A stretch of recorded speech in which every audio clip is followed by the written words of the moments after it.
Here's a question. Do you think you're the most hated man in the umbrella industry? I've been called that a couple of times, that and Marmite. The honest answer is I really don't give a shit what a lot of my competitors think about me. Contrary to belief in this industry, we choose who we want to work with, right? We don't have to work with everybody. I choose to wake up in the morning and run an honest company. I choose to wake up in the morning to look out for contractors' best interests by saying the things that I say. A lot of people dislike me. Someone has to stand up and say, that's bullshit. That's not right. Do things the right way.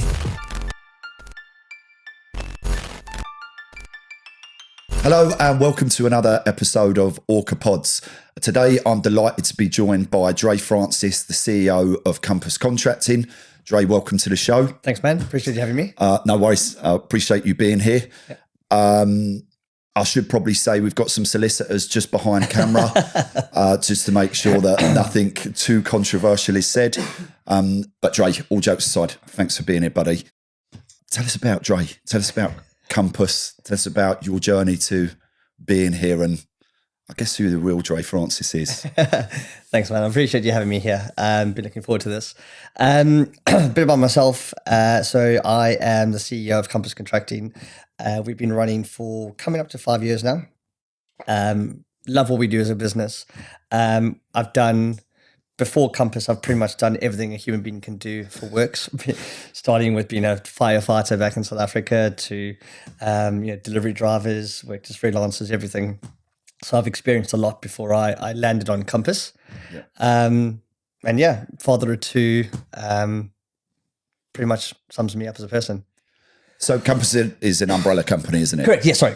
Yeah. So we were an umbrella company. Obviously, main purpose of the role within Compass in the industry is to employ payroll contractors.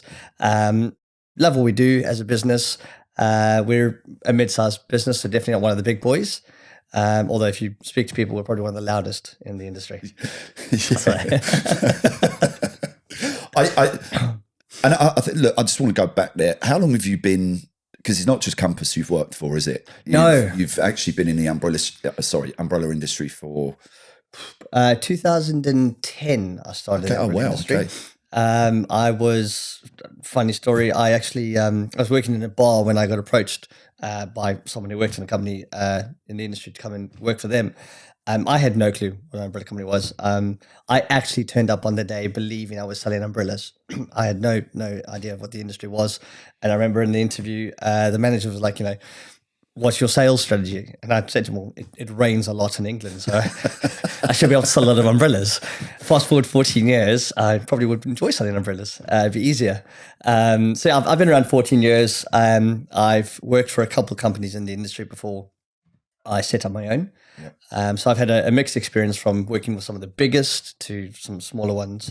And then obviously started my journey with Compass back in 2019. So you've spoken obviously there about a 14-year history. Yeah. The fact that obviously you're quite loud and animated. I guess that 14-year period, how has that shaped your mindset in terms of when you first came into the industry?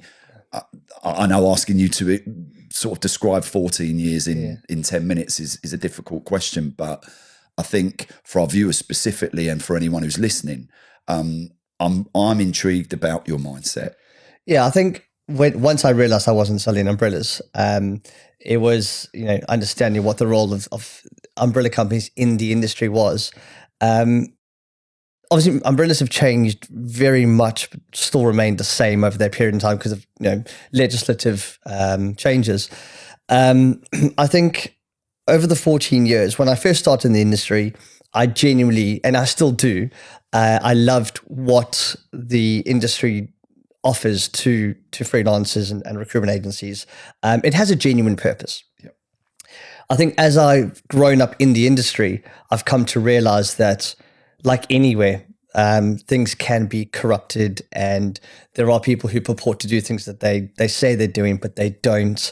So I think I've probably grown up a lot since I've joined this industry. And I'd probably challenge anybody in the industry to go against my knowledge on what umbrella companies are and what they're capable of and what they signify in the industry. I still wholly believe that they are a necessary vehicle. But I do believe that the system's broken quite a bit, which is why I'm so vocal in terms of, what I believe in. Okay, so Drey Francis, what do you think are the biggest challenges that our industry faces then? The obvious one is with changes in government comes changes in legislation. There's always fear mongering around what a new government might decide to do with the industry. To head that off, I don't think there's going to be a particular big issue there. I think if you look at umbrella companies, they offer a valuable resource to the industry by amalgamating contract workforce. So it's less for HMRC to actually go and investigate because they're in pods. The other challenges I see are the industry has to grow up. I think if you look at the total valuation of the umbrella industry, it's quite a big industry. Yep. But I don't think a lot of people who own umbrella companies or are directors in them necessarily run them as proper businesses. And so I don't think that and I know that's gonna piss off a bunch of people, but if you're pissed off or triggered by that, then it's probably you. If you're not, then you probably don't have an issue. I think a lot of the time it's an inability to push back on things, to educate recruitment agencies that we work with, how we operate, what we do, some of the pain points. There's just a general lack of desire to properly educate people on what it is we really do. Do you not think? I slightly disagree with that. I'm going to be completely honest. I think regulation is a big issue. Yeah. I think we're all in agreement with that. You talk about the size. I have been trying to find some stats, but my understanding is that our collective umbrella and payroll industry, not just umbrella, actually deals with upwards of the same amounts of money as the Premier League. Okay. Right. So you're right. It gives you a flavour of the size of revenues and monies that are being passed. How government have not seen fit to regulate us already, I think is negligent. Yeah. But do you not think there's been a change and a collective change with, not every umbrella, but with a lot more umbrellas than there had been, let's say 2 years ago, to a more positive road or direction of travel? I think definitely, having met you several years ago when we started first talking, we were complete competitors against each other. I didn't know who you were. I thought you were quite vocal when I first met you. I was, yeah. Yeah. But I took a page out of that, out of your book, and thought, okay, fine, here's someone who really cares about what they do. So yes, there's been change affected. You've had the emergence of things like contractor voice. Someone who is happy to whistleblow on the industry and bring certain topics to light without fear of recourse against them. You've had the emergence of things like SafeRec as a platform that has meant people can showcase true proper compliance. I mean, I could spend the entire podcast talking on SafeRec.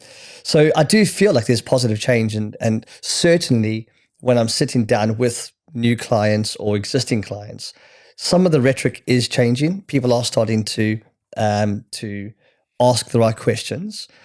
Are we close to regulation? I don't believe so. I think it's a topic everybody talks about. We both sat down with certain government bodies and discussed regulation. And I think the best description I think I heard was, credit to Crawford Temple at Professional Passport. He spoke about, to regulate, you need to define. And once you define what an umbrella company is, you also then create a bunch of undefined companies. And so people can just call themselves something else, and then regulation doesn't apply to them.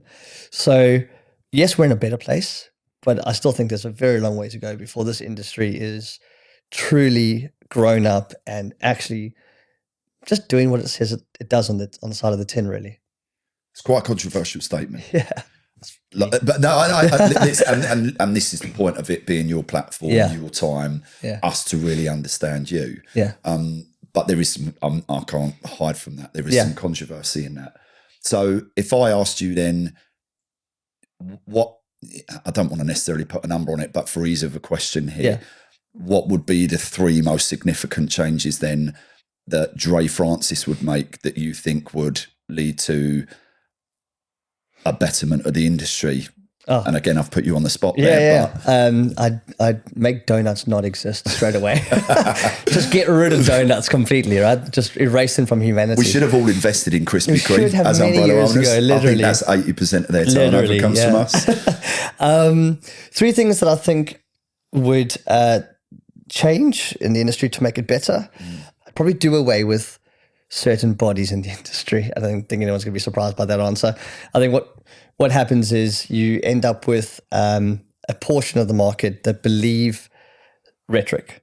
And so they believe it to be gospel, and that isn't true. First thing, I would bring in regulation straight away. Okay, that would be my number one thing. Bring in a proper government organization to regulate the industry, to control it. It's completely independent. Completely independent. Right. Isn't set up by umbrella companies or umbrella company owners. Doesn't sound like government body acronyms. So I would have that as a step number one. I'd probably go back to the first ever referral that was conducted and educate that person who referred them on what an umbrella company rate is, because I think there's so much confusion around how that works. So that leads to contractors feeling disgruntled. That leads to people feeling like they've been ripped off. So education would be my second thing of the industry.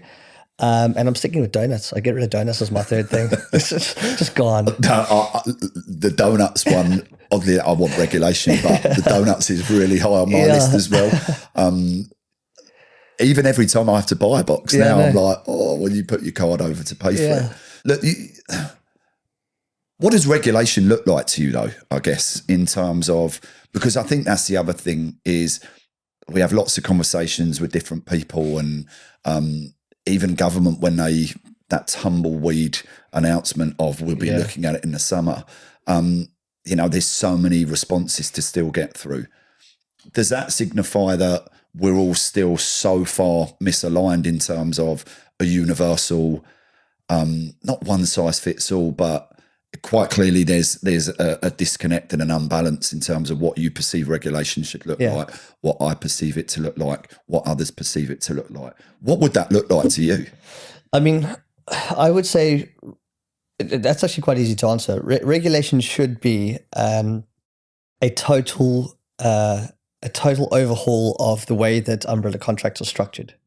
I think if you look at the umbrella contract itself, and this would be someone who's much smarter and more intelligent than I am would have to come up with how to do this, but the revenue generated by an umbrella company is effectively a contractor's totality of salaries, right?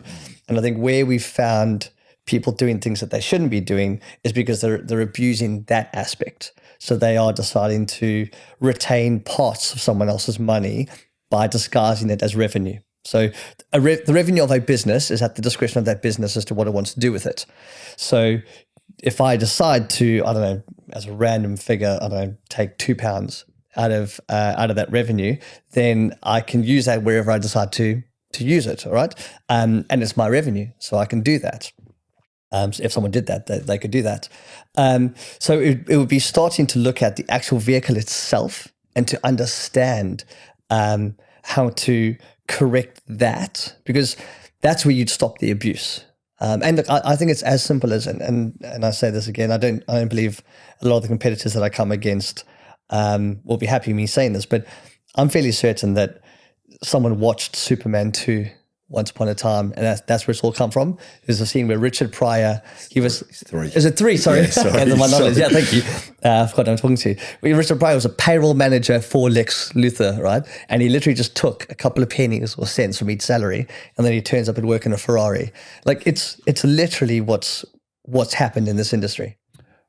Don't we have the ability to do that ourselves? No. Like our contracts, we stipulate that everything that will be deducted is in that contract. Yeah. So the employment costs, obviously then what then gets passed over to the contractor. Yeah. So our contract of employment and the terms of business never ever refers to like the revenue that we received is ours to do with as we please.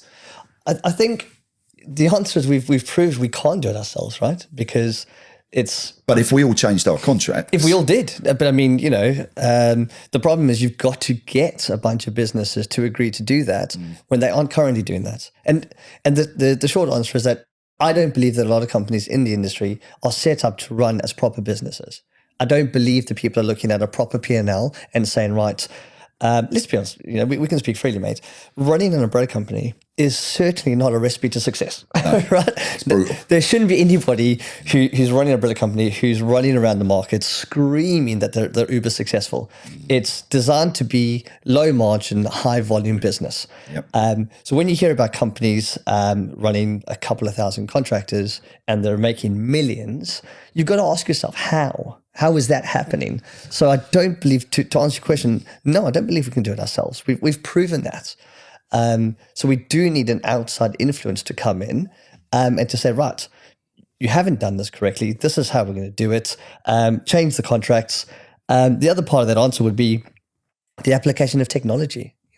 We're in an industry where everything should be documented on a software system somewhere. If you're able to extrapolate that information and verify what it actually is, you're able to see where people are doing things they shouldn't be doing. The emergence of SafeRec, effectively. Yeah, I agree with that part. I think I thought that the adoption of change in terms of SafeRec and other technologies would be a lot quicker than, you know what, like I sort of hung my hat on it, and that's just me. We both did at the beginning. It's not right or wrong. I just thought that actually businesses would look at that and think like, well, here it is. I don't need to do anything. I get your point about what you said earlier about indoctrination and accreditation, certifications. But at that time, that was all there was. Do you see what I mean? I don't. Once upon a time, I did, and that was where I was naive and very wet behind the ears. But you can't almost blame businesses because that was all that was there. Yeah. Does that make sense? Yeah. I think, and that's where I think it's negligent that the government have continued to just kick the can down the road. Yeah. Like, and actually, my bugbear is more aimed at them. Yeah. But I still think that we can do more as individual businesses. Yeah. But I definitely agree with the technology side. Yeah. And actually, when I brought Sebastian on for the first episode, one of the questions... I'm glad he was before me, by the way. But and I asked him outright, well, if everyone, not just umbrella companies, I'm talking about the payroll industry, if everyone adopted this approach, does that clean up 85, 90% of the issues that the industry has? It clears 100% up. And I was going to ask, do you think that? Yeah, look, we should probably bring the lawyers in at this point for what I'm about to say, right? Just unlock the door. I think the system's rigged. Right, because it's very hard for companies to be successful in this industry against the backdrop of some of the professional bodies in the industry. Right, and what I mean by that is when I say the system's rigged, I think what's happened is you've got practices in place that were set about by umbrella companies themselves. So if you're setting the test questions, you're going to get 100% correct. Right? And so the system has always been defined by its users, which is incorrect, because if you have someone who's got nefarious sort of thoughts about how they're going to go about it, or if they want to do things incorrectly, right, they're going to set the industry to that tone, and they're going to be able to get away with it. The reason that we're such big fans of SafeRec is because it takes it away from us, right? If you look at how the industry operates, and I'm saying this and you know it already, but currently and historically, it's been a case of information has been provided by an umbrella company to an assessor, whoever they are. And by the way, I don't blame the assessors or the bodies necessarily themselves. They're doing the best that they can. I get it. But they're just not being thorough enough. And so the emergence of technology means that everything can be checked. And you can if government adopted something like SafeRec, and I've got to be careful, I don't sound like I've got investment in SafeRec because I'm plugging it so much, but if the government adopted SafeRec itself or a tool of that version, overnight you'd remove non-compliance because technology allows you to do that. It does. I'm not sure, and I'm trying to in my head navigate. It's 100%. Well, so if you look at what something like SafeRec does, right? It runs through the payslip first of all, so it eradicates any kind of misallocated funds, right? Be them, just magic lines that are there or clever pensions or anything like that. It eradicates that straight away because it shows that something's happening. It gives it to the worker, it gives it to the agency, so you can see what's happening straight away. It then follows the money all the way through to HMRC to say, well, actually, that money has been paid. So if you are using things like mini umbrellas or other schemes that are offshore, that's not been paid to it. The employment costs aren't being paid to HMRC. So it showcases it. Where it could be broken is fine if someone's running a second payroll system behind the scenes. Naturally. I mean, look, we're not talking about stopping fraud overnight. Yeah. Human beings have been committing crimes and fraud since the beginning of time. You know? So you're not going to eradicate someone's ability to want to commit crime.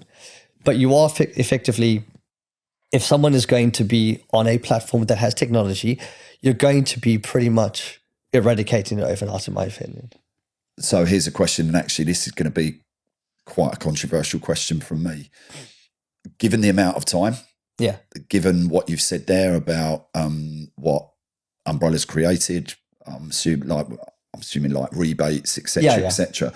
Has it just got to a point now where that has become so indoctrinated in our industry that the simple reality, also I'd like to put in here, there's never been any consequences from HMRC for people that do break the rules or, whether that be mini umbrella, whether that be loan charge, whatever. So I'm talking about the actual providers.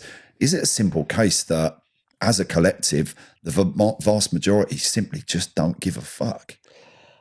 Of recruitment agencies or umbrellas? All of us. The industry. But I'm talking about the supply chain. Right, yeah. And I'm not saying that in terms of it's not an opinion. I don't believe that. But just in terms of it being a question that after everything you've said, I think is probably a fair one to ask. Yeah. Yes, is the honest answer. I think there's majority of people either don't want to look too deeply at it or they just don't give a fuck, like you say. So how do we change? Or I say we, but in your opinion, how do you change that? And as an industry, in fact, how do we change that? Again, it comes down to education, right? It comes down to sometimes, I think we sometimes think a recruitment agency shouldn't ask for something or shouldn't act in a certain way. When in reality, the recruitment agency has operated that way because umbrella companies have told them that they can. So rebates, for instance, right? It's not uncommon to walk into a meeting and for someone to say, what rebate do you offer is like one of the first questions. That didn't come about because some recruitment owner one day went, I want a share of your profit. That came about because someone was getting their ass kicked as an umbrella company. And in order to win business back, they were like, hey, I'll give you a percentage of this to try and win more business. That's lazy business in my opinion. It's here. It's not going anywhere. If you refer me to Sky tomorrow, Sky will give you some cash and they'll give me some cash. So rebates isn't the problem. The problem is that greed has kicked in. And I don't mean from the recruiters, I mean from the umbrella companies. They don't want to lose their status. They don't want to be challenged by competitors. So they're prepared to give away more money in order to retain their status in that PSL. They've given away so much that they're now looking at alternative methods of, seeking revenue. And that's led to someone sticking their hand in someone else's pocket. That's basically what's happened in this industry. Okay, I'm a little bit, okay, look, these are your opinions. I have to be honest about that. I don't particularly want to comment on that. Yeah. I understand why you've said it. Yeah. But I guess ultimately, I don't have an issue with rebates. I feel like you've said, I think rebates are in every walk of life. I think I've heard, again, much smarter, much more knowledgeable people than me say it should go on a key information document or it should be on a payslip. There should be some transparency around it. I don't have an issue with rebates as long as it's done correctly. Yeah. And I think that there's more than enough food at the dinner table Agreed. for everyone to be able to eat well from that. Yeah. So I think it's almost a taboo subject that no one really wants to talk about, when actually I don't see any reason why it shouldn't be spoken about. Yeah. What I'm in agreement with what you've said in terms of rebates have gone up. Yeah. And I do see that as a problem. It's like if you take your kid to the sweet shop every day and say, eat what you want, in 6 months' time, they're going to be the size of a blimp. Yeah. And who's responsible for that? Yeah. So I think that, to circle back, I think is also a part that regulation needs to look at properly. Yeah. I don't think it should be something that should be extinguished. No. I think it is in every walk of life. It's a business owner's decision, right? How you spend your revenue, provided it's, look, I would have no problem someone putting it on a key information document. And if a contractor said, why is that the case? It's there, it's an agreement between both parties. And would the industry be better without rebates? Absolutely. It puts more money in contractors' pockets. Yep. That's just a mathematical fact. Agreed. But like we said, it exists in all walks of life. And it is here. It's definitely one of those things that's not going away. It's part of the DNA. It is, yeah. But I think you've raised a good point there. If it wasn't there, then we could reduce our prices 100%. a lot more. The question is, would everyone do that though? Would everyone reduce their prices, or would they just let it run back into the business? And this is where I think one of my bigger problems comes from is I question the morality of our industry. I question when you're sitting in a room with people, why they started the company, right? I'm a commercial person. I run businesses because I like to be successful. I want to earn money. I am definitely not a billionaire. I don't have cash in my account to not get paid forever. But I'm happy running a business with the right morals within that business to suggest that I will be successful if I do the right things over the period of time that's required. I think I want to stop saying a lot, but there are entities in this industry that want to make money quickly, and they will not do it with a single thought given to morality. They will do it with their own sort of, designs on how they want to make money fast. But does that then necessarily make it wrong? What the way that I they're doing appreciate, things. again, because our morality may be different. Oh, I see. You see what I mean? We may think it's wrong, but the reality is, in some instances, it's not. Yeah. And I guess that's the dilemma for who we are as business owners individually. I think collectively there are a hell of a lot of umbrella companies that, in my opinion, have their compass pointed in the right direction. Yeah. See what I did there? And in any walk of life, you go into any industry, any vertical, there's always going to be some that potentially don't. Yeah. And I think this probably brings me nicely into the difficult part that I wanted to speak to you about in terms of how vocal you are. Yeah. I think I've proved that in some of these questions already. Yeah, but you know what? And the reason I want to ask you this is, I'm going to play devil's advocate here. I genuinely worry sometimes for you personally, for your business and for your staff. Yeah. When I see some of the things that you do, because I have the luxury of knowing who you are. Yeah. I have the luxury of calling you a friend, and I have the luxury of knowing what you stand for. But when we're on keyboards and posting stuff, not everyone else does. Yeah. I get that. And I guess the mindset about, here's a question. Do you think you're the most hated man in the umbrella industry? I've been called that a couple of times, that and Marmite. The honest answer is I really don't give a shit what a lot of my competitors think about me. There are certainly opportunities we've lost because of how vocal I am. That's a given. But this is my business, right? And the people that I started the business with share the same views that I have. And we, contrary to belief in this industry, we choose who we want to work with, right? We don't have to work with everybody.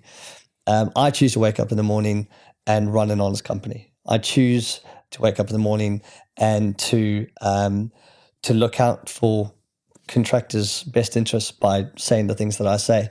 A lot of people dislike me. And the reality is, I've actually done the maths on this before. There's 32,000 agencies in the UK, give or take.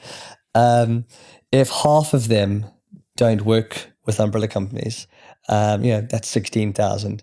If half of them decide to work with a certain professional body that we're not associated with, that's 8,000. If half of those people only do, perm, that's 4,000. If half of those 4,000 hate me, then there's still 2,000 people to go after. So the people that know me, the people that work with me, my business partners, my clients, they know that the reason I'm so vocal in how I operate is because at the end of the day, if you boil it all down, there is theft that happens in our industry. It's been I'd say proven, but there's been evidence to suggest that, right? At the end of the day, any money that goes out of this industry and not into the contractors' pockets is theft, in my opinion. And it's someone has to stand up and say, well, that's just wrong, right? It is. What if there were a bunch of contractors that were single parents, right? Or what if there were a bunch of contractors who had dependents who lived off their earnings? Those people do not know that money has been taken from them because it's such a complex structure, umbrella, that they don't know. So someone has to stand up and say, that's bullshit. That's not right. Do things the right way. And if that loses me opportunities, then I'm not really fussed with that. I want to work with people who know where I'm coming from. And so I'm happy with that moniker. And has it lost you opportunities? I would say so, yeah. I mean, I would say there's definitely businesses I've spoken to where people have said to me, no, you're too controversial, so we can't work with you. And look, each to their own. I respect that. That's fine. From a client point of view, it's never nice if someone doesn't want to work with you because, again, at the end of the day, where I'm coming from, where my starting point is, that I just don't want people to be, we could go into a long history of where I've grown up in South Africa and what's made me the man I am today. And, I've been through some shit which I won't bore people with. But ultimately, I do give a shit about the fact that you just don't take from people if it doesn't belong to you. And if I'm going to lose opportunities because I'm an honest person, maybe I should have a filter on my LinkedIn before I go and write stuff. But the reality of that is, I don't want to not be who I am. So yeah, and look, I'm not going to lie, I grimace sometimes when I see what you've put, and I'm like, oh, but again, I know you care. Yeah. I just sometimes question, is that, and this is just me, and after also, I'm not going to be a hypocrite here. A lot of it came, you alluded to this earlier in our conversation, I was not too dissimilar. Yeah. And the same thing happened. Businesses didn't want to work with us. Yeah. Even my staff came to me in the end and was like, rein it in. Calm it down, yeah. So having been through that and been through that experience, do you think there's a better way to do it? Yes, I'm pretty sure. Look, I'm not perfect, right? So there's probably a better way to go about it, but I do think that it has led to conversation, right? I think being controversial sometimes is required to bring about change. And look, I'm probably mellowing out. I've got 2 kids now, and I'm probably less angry than I used to be. But for now, am I going to change? Probably not. No, because I still think more needs to be done to protect innocent people in the industry. And so, look, if there's a better way to do it, someone can reach out on this and tell me how to do it. But you know what it is? It's so personal. Yeah. And I think, and listen, there's accusations. I'm personal towards people. Towards certain bodies. And, to be fair, there's accusations you have 2 out of the 3. And it's the one that you don't have is who you're attacking. Is that, and I'm playing devil's advocate here. No one said this to me, but I think it's important to get some balance here. could you just be saying that to diminish the fact that you don't have that? Do you see what I mean? Look, in terms of the professional bodies in the industry and my stance on them, I don't believe anybody in the industry, the professional bodies that is, lives in a volcano, right? And wakes up in the morning with thoughts or designs on how to bring about the end of the world or create chaos. I think it's just a case that people have been doing things for so long a certain way that people don't know that change is required. So, look, those professional bodies, I've spoken to them, right, outside of being on LinkedIn. We've had done, and I don't hate anybody. No, there's some people I hate, but but those professional bodies, I don't. I'm happy to sit down and have a conversation with them, which I have done. I just feel like someone has to make enough noise for people to realize that things have to change, and they have to change because the system that is currently in place right now is just not good enough, and it isn't protecting people the way that it should protect them. I think you've said this to me before, and I love your statement that if all contractors went on strike tomorrow, right, and didn't work, right, there would be no revenue for recruitment agencies or umbrella companies. Contractors hold the key. They are the lifeline for this entire industry. And there's so many bodies that have been set up to look after them and protect their rights and do all the things that are good. But there's nobody really properly checking the back end to make sure that they're not being ripped off. And I don't know. I took it upon myself personally to be that person that's going to get pissed off about it. So. And it was a contractor who actually said that to me, by the way. Right, okay. Honestly, so he wasn't allowed to he couldn't work with us. Right. And he was effing and jeffing, like, do you know what, if we all went on strike, so just very much that came from a contractor. Yeah. Can it be too aggressive? Is it, I think, does it get to a point where, in fact, this is the question I want to ask, are you actually, by doing that, damaging our industry as a whole? No, I don't believe that at all. I've had that question posed to me before by other people, and no, because the simple fact of the matter is, and I lay this challenge down to anybody who's going to watch this and think, right, he's a dick. Come and sit in my business. Pick a day. Don't tell me when it is. Obviously, speak to the lawyers and sign the NDAs and stuff because you're going to see stuff, right? But come into my business. Have full access to my systems, to my processes, to my people, and see that we don't do one thing wrong, that we go through our entire history of being Compass, doing things the way that they should be done. And I've laid down this challenge to people who've challenged me outwardly. And it's like, come into my business and see that we're completely above board. Let me do the same to your business. And if you can honestly say that you are a good person, you're not doing things you shouldn't be doing, then fine. That's wonderful. There are a lot of businesses in our industry that are like that, but equally there are a lot that are not. And so I'm more than happy. And look, I'm in the grand scheme of things, I'm nobody, right? I don't think I'm anyone special. I don't put myself above anybody else. I'm just me, right?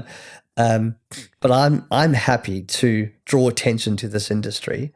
If it means removing the bad actors, because I love what we do, and I want to continue doing this and running my business and being proud that the industry is contributing positively. And again, like I said earlier, you're never going to eradicate fraud or crime completely. Definitely not. But if you can remove a large portion of it, and contractors can take home the money they deserve to take home, these people work very hard during the day, and they aren't aware that people are nicking from them. So, and I think is one area. I think I've always this permanent like all employment laws are written for permanent employees. Yeah. So and I remember the last stakeholder meeting I had with HMRC, and they basically told us all in the room like that there would have to be new laws written. And there's no government has an appetite to do that. That's bullshit. But I think it's as umbrella companies, it's different. Like if you work for me, my business, like I'm paying you. Yeah. I think that's one thing where I'm in agreement with is, from a mentality standpoint, is it's their money. They're bringing revenue to our business. Really? It's not the other way around. Yeah. So I will absolutely agree with you on that. We hear companies talk about them, umbrella companies talk about being 300 million turnover. Piss off, no, you're not. But they're legitimate. I mean, but that is, but that's true though. Factually, it's true, but in terms of what you're making, but it makes them appear as if they're these really stern, serious businesses. But the reality is, if those contractors weren't there, you'd have no business because, so respect the contractor, basically. And just don't be dicks. That's my statement. But I'm not, like I say, I'm not here to get involved in that. Yeah. Question on the election. If we're led to believe that Labour are the next incumbents, and the next government, have you heard anything about what they would do or what they're potentially saying? Isn't that like one of the boogeyman stories under the bed for all umbrella company owners, that if Labour come in, they're going to shut down umbrellas because they're in cahoots with the union? Look, I think the dichotomy of the industry is such that if there's probably 500-600 umbrella companies in the industry, each one housing a couple of thousand contractors in it. There's 32,000 recruitment agencies in the industry, if those facts are to be believed. If you were to eradicate those 500 or 600 that aggregate so many contractors' pay and then disperse them back into recruitment agencies, that's 32,000 people that need to be audited and vetted and checked by government. So if a larger proportion are sitting with a smaller subset of companies, it actually makes it easier to legislate, regulate, and audit, right? So no, I think that might be a strap line that someone uses on a slogan campaign. But I think in reality, when you look at it, it's easier to manage a smaller portion of bodies than it is a bigger portion. And look, I will say this, and there's probably 90% of the industry are not bad people, right? But I'd probably say a bit more. Yeah, I've met since I've been really vocal. I've managed to meet a lot of umbrella company owners who will approach me either to pick a fight or to say good work. But we all end up doing the same thing, which is actually agreeing on something, which is that there's probably better people, more good people in the industry than there are bad actors, and so. I do believe the industry is salvageable. I do believe it's a good thing for the economy, and I believe it's easier to manage than the alternative. But then I'll sit here and I'll listen to you answer that, and it's consultative, it's educational. Yeah. What about bringing that? And this is what I mean, is where you've got that like absolute rabid fucking hatred. Yeah. And actually then I listen to you there and I think like, man, I want to sit around a table with you. Yeah. I actually, like, as a business leader, as someone in this industry. Yeah. And that's where I'm trying to understand the balance, like, of, is it detrimental when actually I'm sitting here, I've got the pleasure of interviewing you. Yeah. And actually underneath all of that, the old guns, like there's someone who's evidently knowledgeable. Yeah. There's someone who's evidently truly gives a shit. Yeah. There's someone who's evidently is respected. Yeah. It's just that, and this is it's what the I mean. ratio right? Yeah, and that's what I mean. It's like, is it? That's why I was trying to ask. Does it?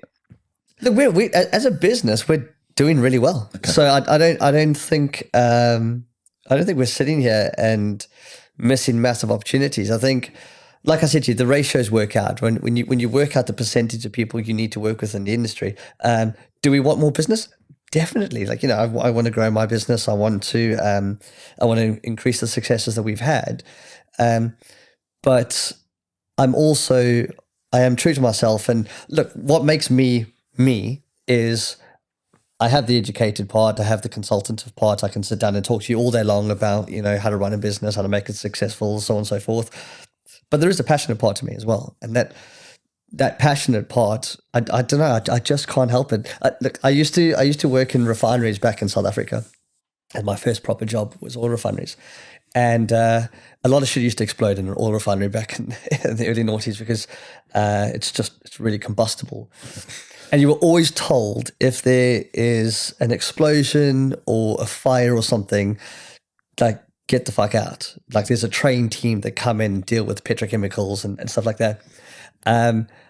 I got more warnings on my file for running towards shit that happened, right? And so, I think that's just, it's in me who I am, that I just don't like to see things happening, bad things happening to people. And so if I see someone in danger, I see someone in trouble, I want to fix that. That's why they eventually were like, listen, we can't fucking control you. We're going to put you on the fire team. Like, if we train you, then at least when you run towards a fire, you know what the fuck you're doing.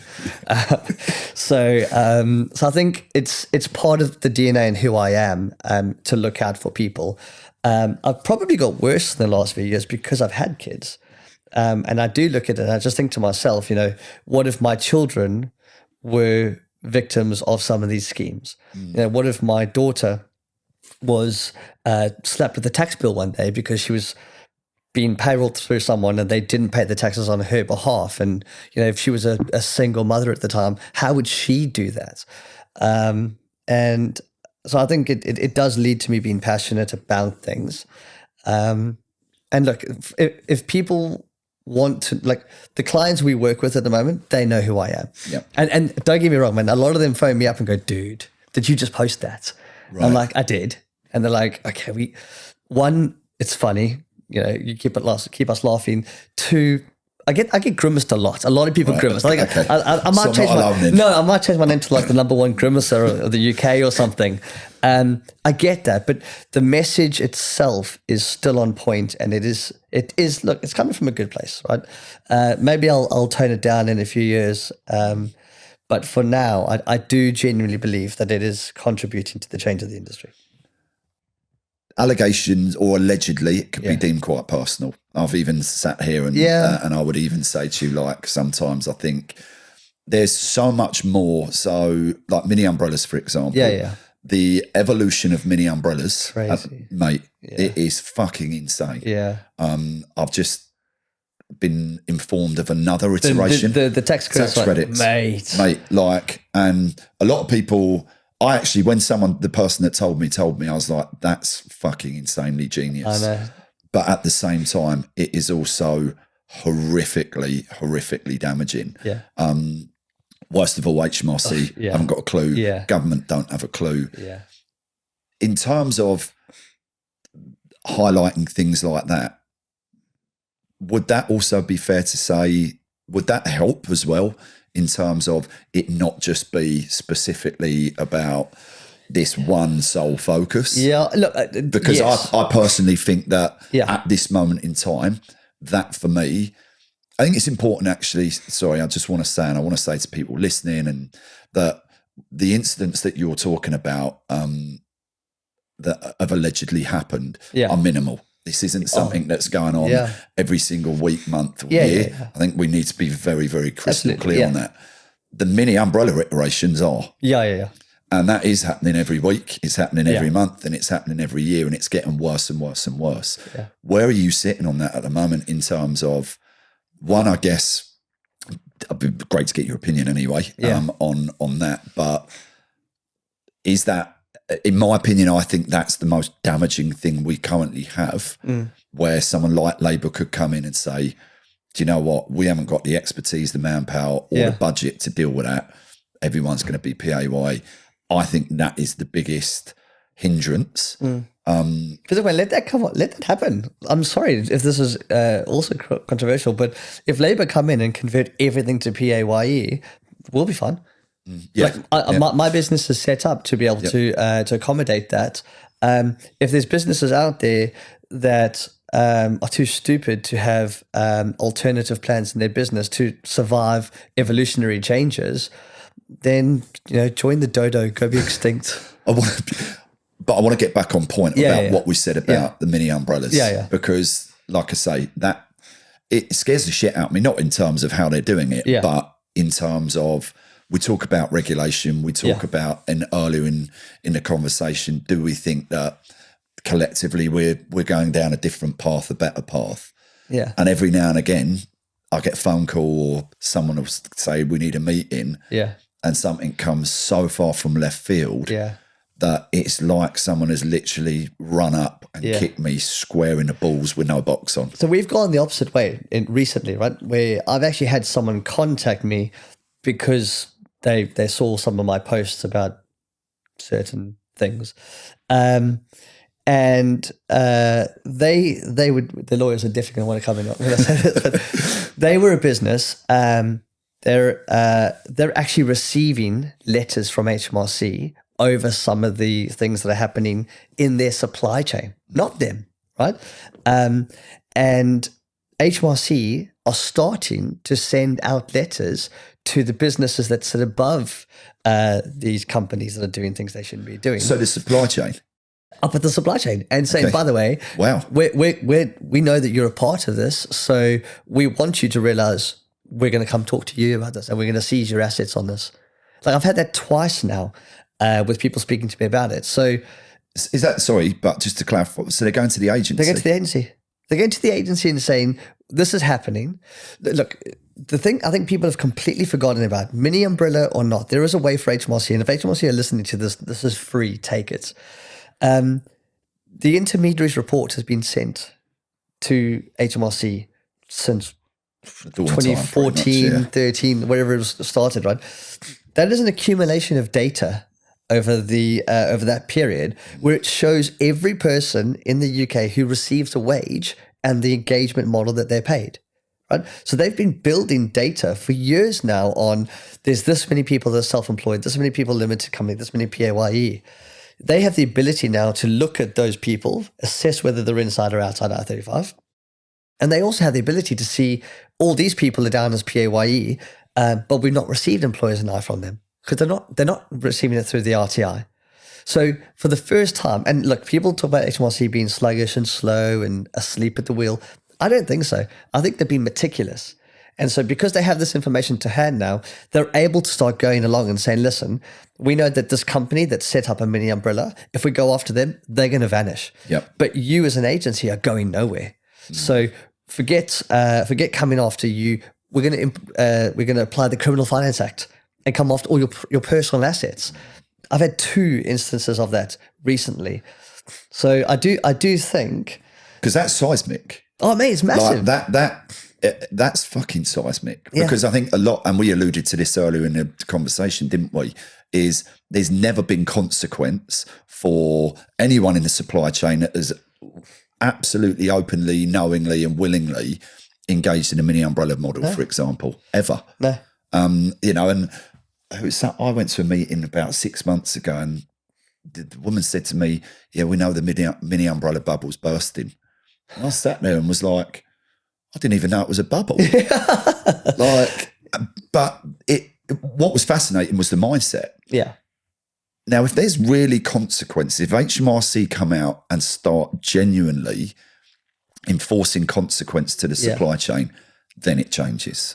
Look, to go How back quickly? to But you start. It's that pebble, isn't it, in the water, and starts sending. Well, out you're talking about a ripples. potential prime minister coming in who used to be a prosecutor. Like he's coming from that point of view where that's his background. So if that's the way that he runs his government, which is we're going to start prosecuting and going after industries and talk about going after the big the non-dom statuses and stuff like that.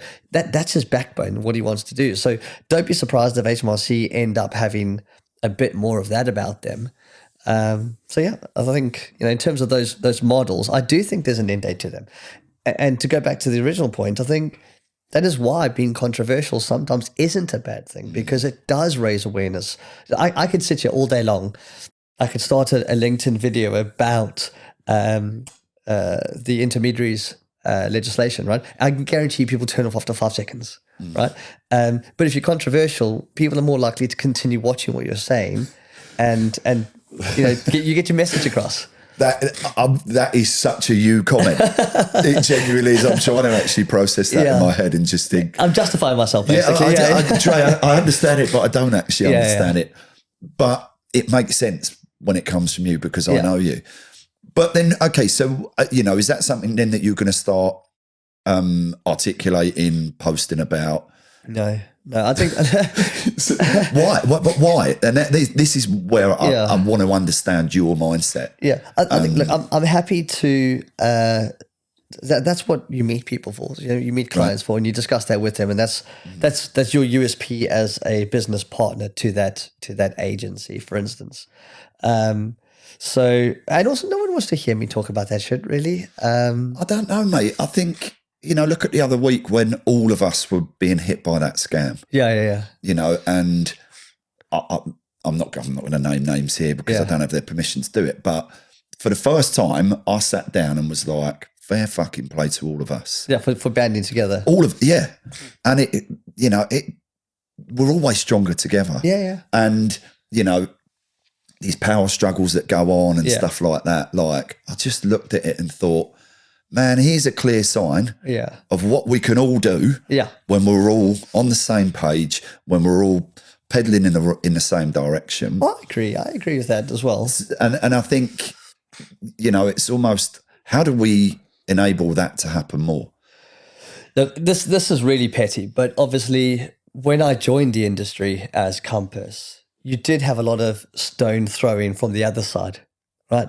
I mean, you'll know what I'm talking about. When people went online, they were saying if you aren't working with certain umbrella companies with certain trademarks, then they are criminal. They're tax evasionists. Like they are the worst of the worst. And so did this all come from a place of like, who hit who first, who threw the first stone? That is really petty. And I'm not going to sit here and justify it because of that, but that was a reality of the situation. And so I'd be the first one, and I have offered the people that I speak about the most, I have offered them an olive branch and said to them, bring me into your organization, right? I'll happily do so.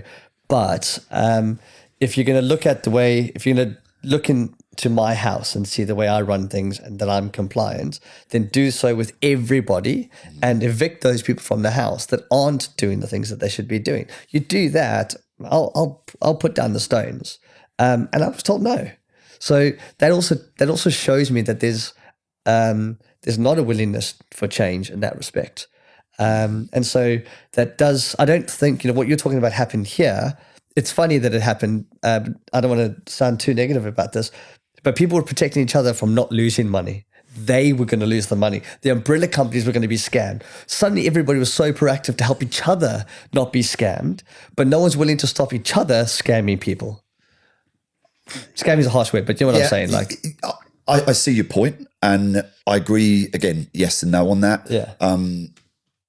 I reiterate here, it's not, contractors aren't being, and I'll use your terminology, scammed. Yeah.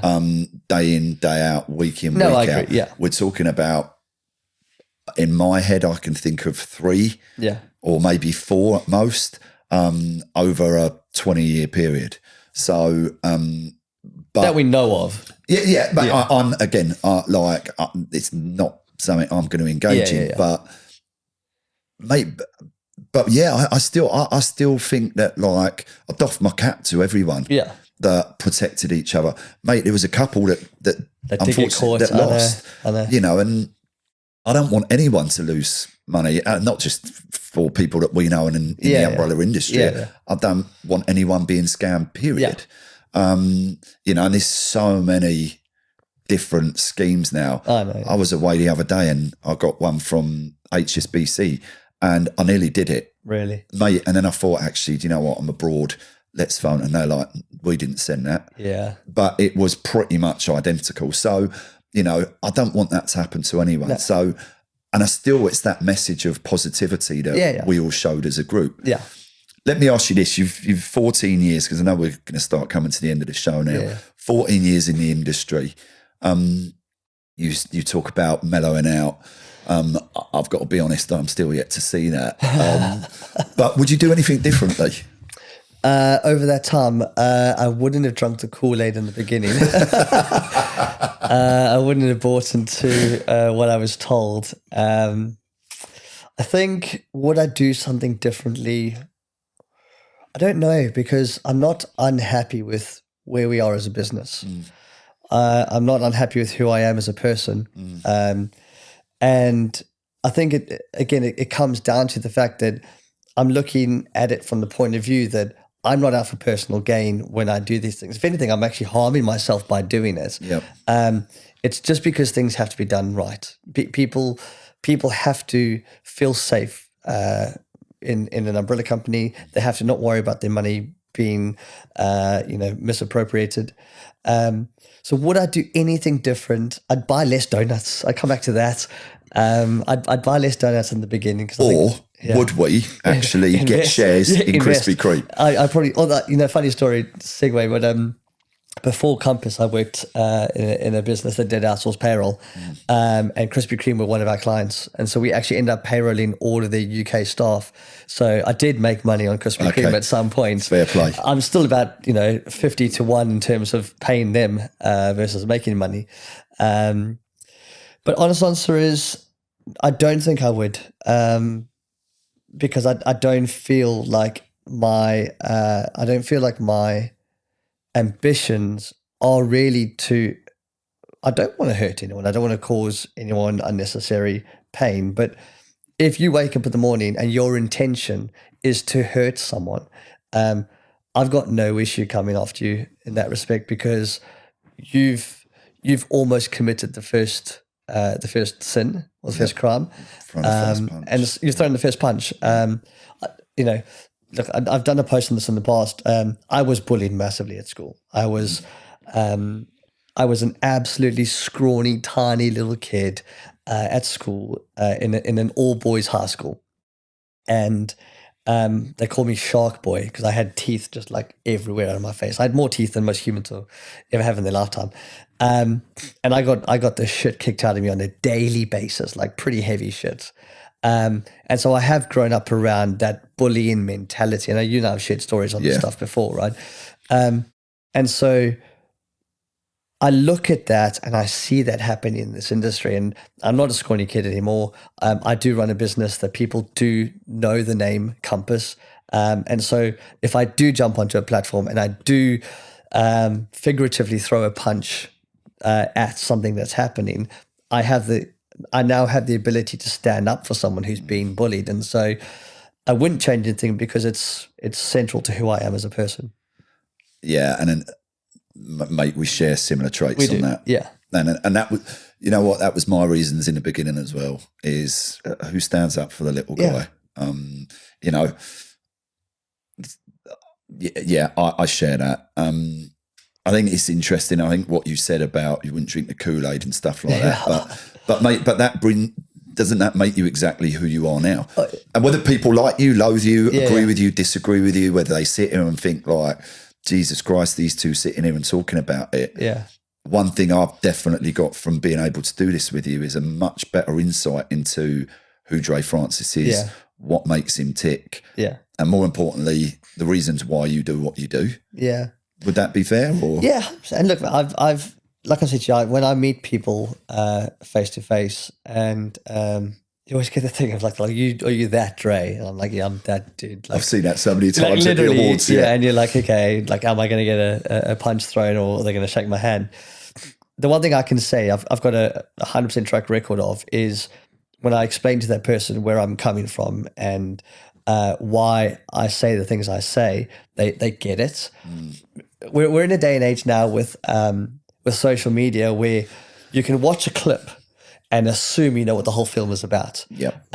When in reality, if you step back, if you get the full narrative and you understand what that narrative is, you start to collect the information, right?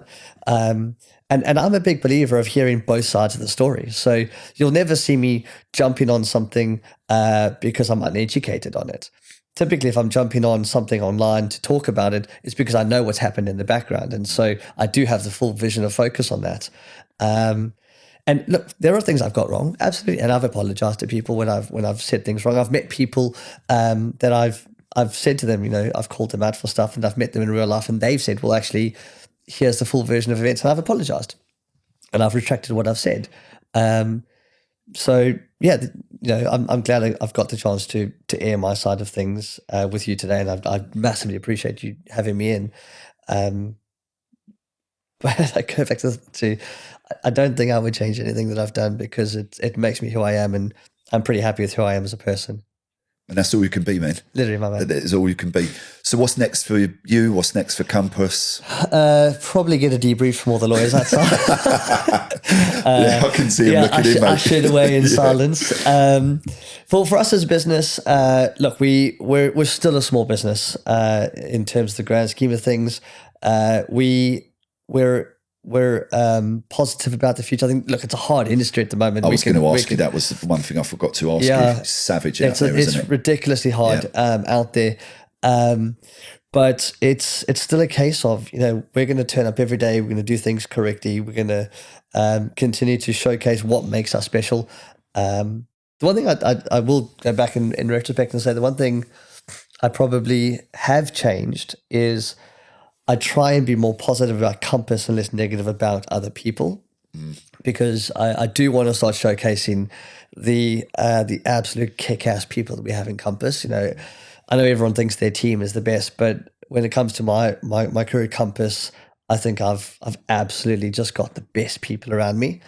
So for us every day, we want to just show people who Compass is, what we stand for. My priorities outside of this are just to be the best dad to my two kids that I possibly can be, best partner, and just continue doing what I'm doing, mate. And for everyone listening or watching, where can they find Compass? So obviously, I'll stick my details out on when this comes out on the post. Obviously, Compass Contracting, hit me up, Drey Francis at compasscontracting.co.uk, whether it be for good messages or bad messages. And I'm on LinkedIn. I'm definitely on LinkedIn. Yeah, I was going to say, I don't think you needed to do that. You'll find me. But look, we're based down in Twickenham as a business. If people want to chat to me, I love talking to people. I like to set the record straight if I get the chance, and I like to be educated. If I've got something wrong and I'm grown up enough to say I got it wrong, tell me. Drey, do you know what, mate? I've loved it. I've got to be honest, I was shitting my pants. I have to be truthful about that, but mate, I think I've seen another side of you today. And look, I will say this. I don't always agree with what you do and how you do it, but I know what you stand for. Yeah. And that I do agree with. So I just want to say thanks very much for coming on and telling your story, mate. For everyone else, please join us next time. You can follow us on Apple, Spotify and YouTube. And thank you very much for joining us today. Cheers.